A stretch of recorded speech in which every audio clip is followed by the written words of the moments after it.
Baik, Assalamualaikum warahmatullahi wabarakatuh. Perkenalkan, nama saya Muhammad Ridho Putra Pratama dengan NIM 2024 Di sini akan mempresentasikan hasil ujian tengah semester saya dengan judul Nutrichain Arsitektur Strategis Sistem Informasi Rantai Pasok MBG. Transformasi digital dan integrasi infrastruktur program akan bergizi gratis tahun 2026. Baik, di sini saya akan menjelaskan apa itu MBG bukan sekedar bantuan sosial, melainkan investasi modal manusia. Yang di mana di sini ada nutrisi dan ketahanan pangan desa. Di mana jika nutrisi dan ketahanan pangan ini disatukan akan menciptakan SDM yang unggul. Yang di mana ini sangat berpengaruh kepada gizi dan perkembangan untuk anak-anak di sekolah. Lalu, ada 82,9 juta target penerima manfaat, yang dimana itu ada siswa, balita, bahkan ibu hamil pada tahun 2026. Terus target jangkauannya itu 82,9 juta tadi itu menurunkan angka stunting untuk memperkuat kognitif anak untuk generasi Indonesia Emas tahun 2045. Terus kalau operasionalnya ada sekitar 33.000 SPPG, yaitu pembangunan satuan pelayanan pemenuh gizi di seluruh pelosok negeri. Lalu dukungan fiskal yaitu sekitar 71 triliun alokasi anggaran fase awal di tahun 2025 dengan proyek rasio manfaatan biaya sekitar 7 hingga 35 kali lipat.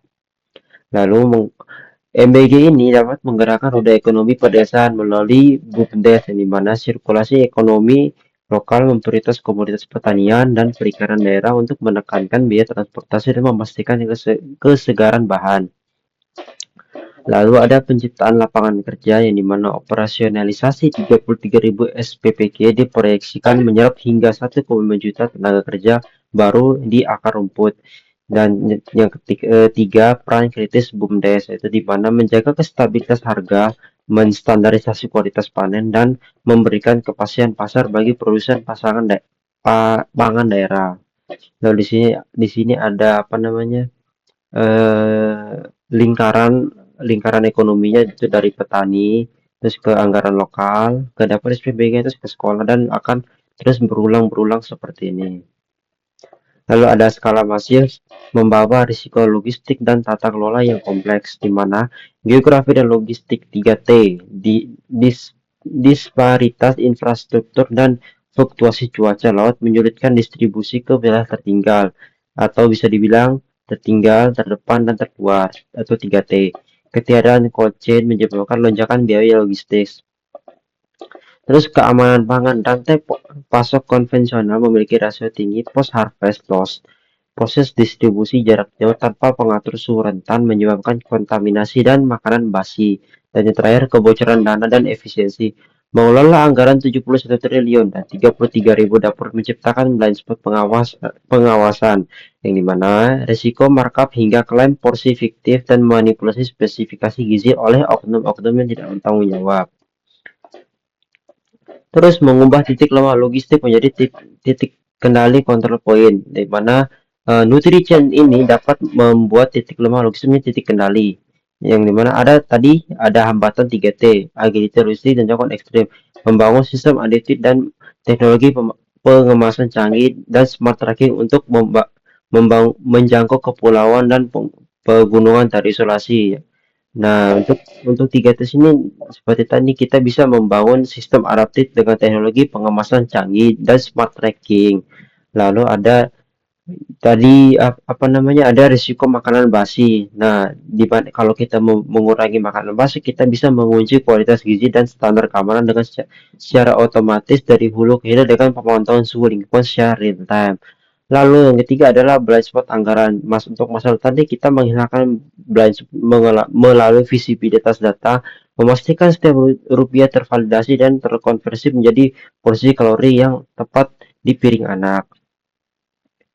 Lalu ada sinergi ekosistem pangan BGN, BUMDes, dan dapur SPPG. Pertama, Badan Gizi Nasional. Koordinator pusat dan regulator menetapkan standar gizi isi piringku, memverifikasi mitra melalui portal mitra mbg.bagian.go.id, dan memantau keseluruhan logistik via command center. Lalu untuk BUMDes, pusat konsolidasi pasokan hulu mengelola bahan baku dari UMKM dan petani, melakukan standarisasi fisik awal dan memastikan kelancaran suplai harian ke dapur. Lalu yang terakhir itu pengelola SPBG, entitas garis dengan dewan bersertifikat higienis dan sanitasi, bertanggung jawab atas pengolahan makanan matang dan distribusi pada radius maksimal 6 km. Selanjutnya ada jaga dapur MBG, mata dan telinga negara di ribuan dapur, yang dimana ini merupakan kewajiban pelapor dapur. Setiap pengelola SPBG wajibkan mengunggah menu harian, status produksi, rincian kandungan gizi, dan harga proporsi secara real time. Lalu pengawasan partisipatif, yaitu siswa, guru, atau orang tua melalui dapat melaporkan keluhan porsi kurang atau tidak ya, disertai bukti dan foto video langsung ke aplikasi crowdsource.audit. Dan terakhir, mitigasi fraud lintas instansi, laporan diverifikasi silang, sistem terhubung dengan intelijen Kejaksaan RI dan Badan Permusyawaratan Desa untuk mencegah markup atau manipulasi spesifikasi gizi. Dan untuk contoh aplikasi nanti seperti ini, arsitekturnya. Terus peta jalan visual Nutrichain, integrasi fisik dan itu secara end to end. Nah, ini adalah roadmap-nya seperti tadi. Pertama, kita dari petani dan koperasi masuk terus masuk ke penyimpanan, terus logistik, dan terakhir akan diterima oleh SIPGN dan siswa. Nah, terus seperti ada input data, sensor hulu, ada AI memetakan rute, dan terakhir sistem informasi akan diterima oleh siswa. Seperti inilah roadmap-nya dari awal hingga mencapai ke target penerima MBG ini. Terus ada intelligence and visibility pada manajemen rantai dingin. Ini ada IoT temperature control, di mana implementasi sensor thermal otonom di setiap cold storage di dapur SPB sistem mendeteksi fluktuasi suhu dan memicu protokol mitigasi otomatis sebelum batas waktu keamanan terlampaui. Terus AI routing dan stock matching, kecerdasan buatan mesin sinkronisasi jumlah panen BUMDes dengan pesanan harian dapur untuk mencegah overstock dan food waste. Algoritma merekayasa rute pengiriman armada distrik untuk mencegah makanan matang tetap hangat dalam batas 6 km. Nah, seperti inilah contoh visualisasinya nanti. Terus ada Retort Pas, lompatan inovasi pangan untuk wilayah 3T.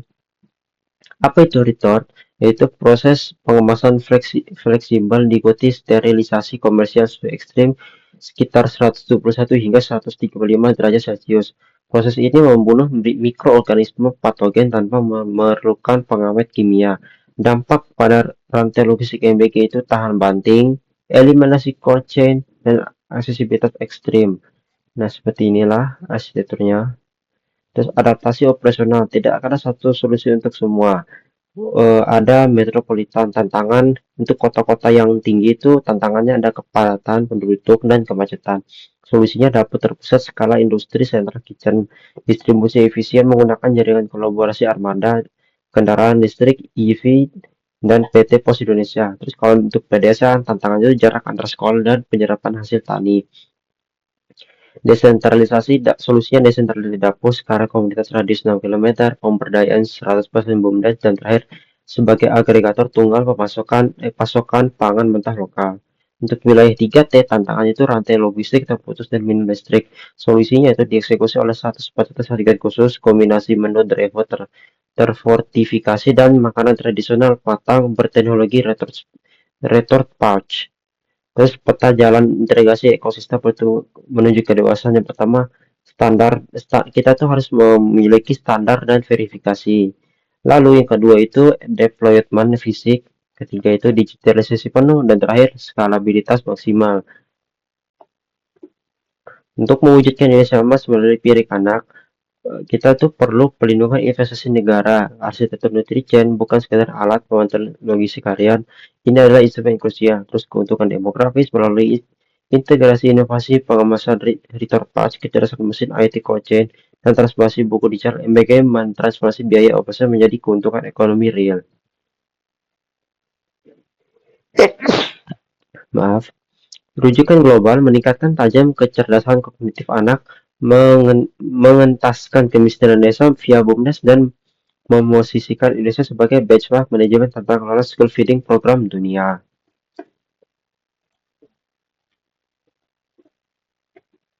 Baik, itu saja presentasi yang dapat saya presentasikan. Sekian dan terima kasih. Wassalamualaikum warahmatullahi wabarakatuh.